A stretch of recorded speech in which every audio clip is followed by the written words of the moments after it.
नमस्कार. शुभ विवाह या मालिकेच्या येणाऱ्या भागामध्ये जबरदस्त असा ट्विस्ट येणार आहे. तर इथे भूमीवरती रागिणीने आता खूप मोठी जबाबदारी ही दिलेली असते. ती म्हणजे महाजनांच्या इथे दरवर्षी आषाढी एकादशीला विठू माऊलींची पालखी येत असते आणि त्यामुळे आजीने स्पेशली सांगितलेलं असतं की ह्या वर्षी माझ्या घरची नवीन सून म्हणजे भूमी त्या पालखीचं स्वागत करणार, औक्षण करणार आणि सर्व जबाबदारी आता भूमी घेणार आहे. तर इथे आजीचा भूमीवरती खूप जास्त विश्वास असतो आणि आता महाजनांची नाचून म्हणून आता सगळे अधिकार हे सुद्धा आजीला भूमीकडे द्यायचे असतात आणि त्यामुळेच आता भूमीला ही जबाबदारी दिलेली असते की आषाढी एकादशीला आपल्या इथे दरवर्षी विठू माऊलीची जी पालखी येते त्याची सगळी सूत्रं तुझ्या हातामध्ये घ्यायची. म्हणजे अगदी डेकोरेशनपासून ती सगळी तयारी, जे काही आता सामान वगैरे लागणार आहे ते सगळं स्वतः खरेदी करून आणायचं आणि त्याचबरोबर गिरीधर बुवा म्हणजे जे विठू माऊलीची पालखी घेऊन महाजनांच्या इथे येतात त्यांनासुद्धा फोन करून स्पेशली निमंत्रण द्यायचं. त्यामुळे इथे आता भूमीला रागिणीने गिरधर बुवांचा नंबरसुद्धा दिलेला असतो. तेव्हा इथे भूमी म्हणते, आजी तुम्ही काहीच काळजी करू नका, मी अगदी सगळी व्यवस्था करून ठेवते. तेव्हा इथे आता भूमीने सगळी सूत्र आपल्या हातामध्ये घेतलेली असतात. आपली जबाबदारी अगदी चोखरित्या ती पार पाडत असते. ती आता सर्व सामानाची लिस्ट करून घेते आणि ती अथर्वकडे लिस्ट देते आणि सगळं सामान मार्केटमधून मानसे आणि अथर्व या दोघांना आणायला सांगते. त्यानंतरला आता सगळेजण मिळून इथे डेकोरेशनसुद्धा करतात.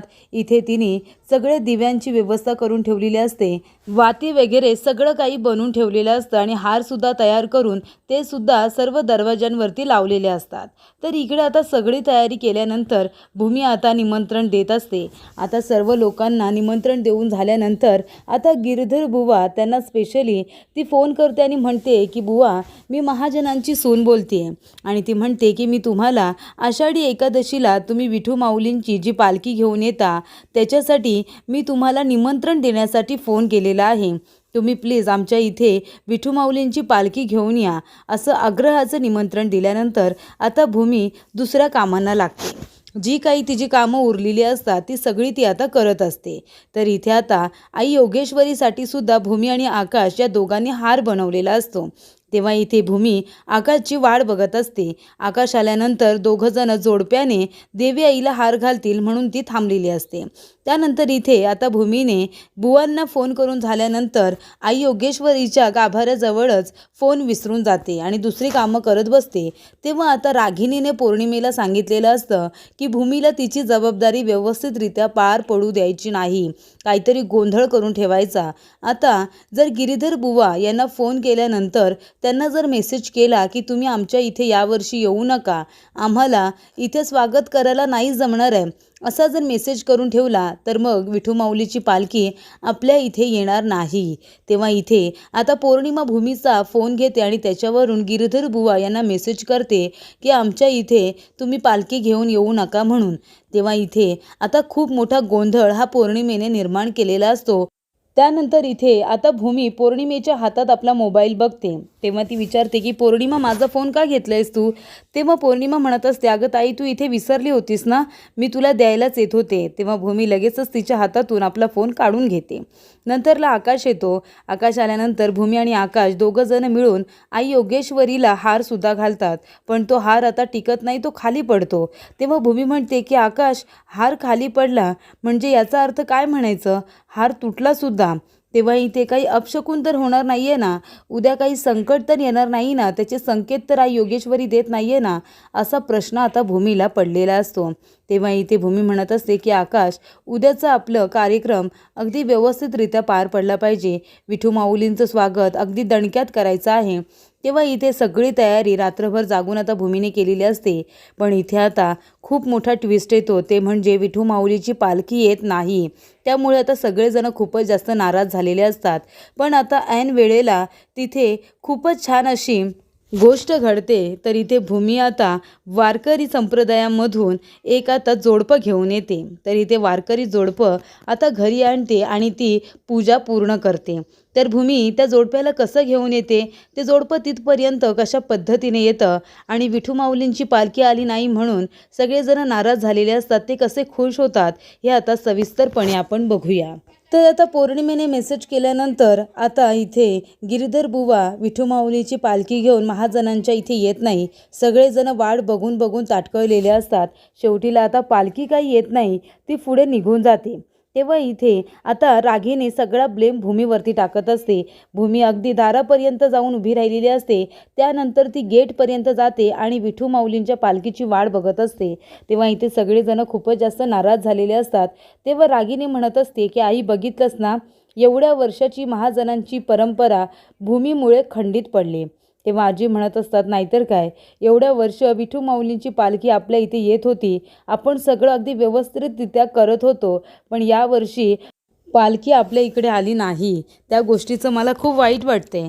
तेव्हा इथे भूमी आता मागे वळणारच असते. तेवढ्यातच तिथे वारकरी जोडपं तिला दिसतं आणि ते जोडपं विचारतं की पाणी आहे का? तेव्हा भूमी म्हणते, हो हो, पाणी आहे ना, तुम्ही प्लीज आमच्या इथे येताय का? आतमध्ये बसून पाणी प्या ना. तेव्हा इथे ते आजी आजोबा जे वारकरी जोडपं असतं त्यांना आता भूमी आपल्या घरी घेऊन येते. तेव्हा इथे आजी आणि सगळेजण नाराज झालेले असतात. तेव्हा इथे भूमी म्हणते की आजी, आपल्या इथे विठू माऊलीची पालखी नाही आली म्हणून काय झालं, पण आपल्या इथे साक्षात विठू माऊलीचं रूप असलेलं हे वारकरी जोडपं आपल्या इथे आलेलं आहे. ते सुद्धा विठू माऊलीपेक्षा कमी आहे का? तेव्हा इथे ते जोडपं आता महाजनांच्या घरामध्ये पाऊल ठेवतं. पण ते जणू काही साक्षात खरोखरच विठ्ठल रुक्माई दोघंजण भूमीसाठी तिथे आलेले असतात, असं जणू काही आता सगळ्यांना वाटत असतं. आणि भूमीला सुद्धा तसंच वाटत असतं की साक्षात विठ्ठल रुक्माईच त्यांच्या घरामध्ये आलेले आहेत. तेव्हा इथे भूमी आता त्यांचं चांगलं आदरातिथ्य करते. तेव्हा इथे त्यांना पाणी, त्यांना नाश्ता वगैरे देऊन आता संतुष्ट करते. तेव्हा इथे सगळेजण आता त्यांचा आशीर्वाद घेतात आणि त्यांच्या प्रवासासाठी त्यांना खूप खूप शुभेच्छा देतात. तेव्हा इथे जणू काही विठ्ठल रुक्माईच त्यांच्या घरामध्ये आलेत असं आजींना सुद्धा वाटत असतं. त्यामुळे इथे आता भूमी, आकाश दोघंजण जोडीने आशीर्वादसुद्धा घेतात. मानसी अथर्वसुद्धा आशीर्वाद घेतात आणि नालायक पौर्णिमासुद्धा आशीर्वाद घेते. तर इथे पौर्णिमेमुळे पहिल्यांदा महाजनांची परंपरा खंडित पडलेली असते, पण त्याचा ब्लेम रागिनी मुद्दामून भूमीवरती टाकत असते. पण आता भूमीने त्यातूनही आपली बाजू ही खूपच जास्त सावरत अगदी साक्षात विठ्ठल रुक्माईच ती घरी घेऊन आलेली असते. ते वारकरी जोडपं आता भरभरून आकाश आणि भूमीला आशीर्वाद देतात आणि अख्ख्या कुटुंबाला आशीर्वाद देतात आणि मग आपल्या पुढच्या प्रवासाला निघून जातात.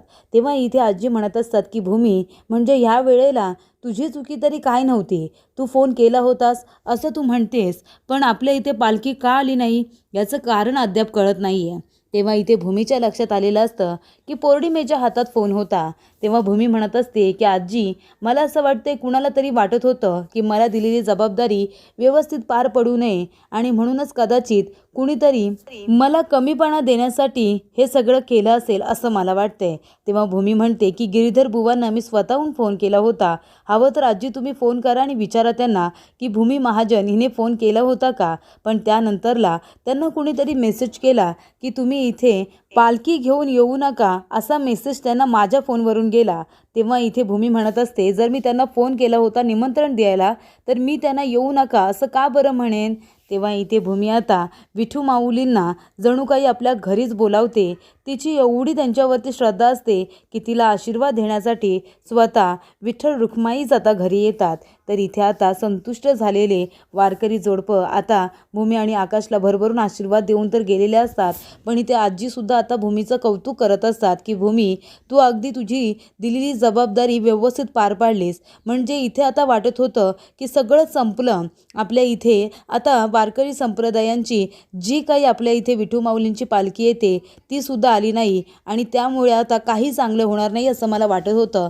पण तू या घरामध्ये भरभराटी आणलीस, जणू काही विठ्ठल रुक्माईच तू इथे घेऊन आलीस असं आता आजी म्हणतात आणि भूमीला भरभरून आशीर्वाद देतात. अशा रीतीने भूमी पुन्हा एकदा तिला दिलेली जबाबदारी नीट पार पाडीत पुन्हा एकदा जिंकली.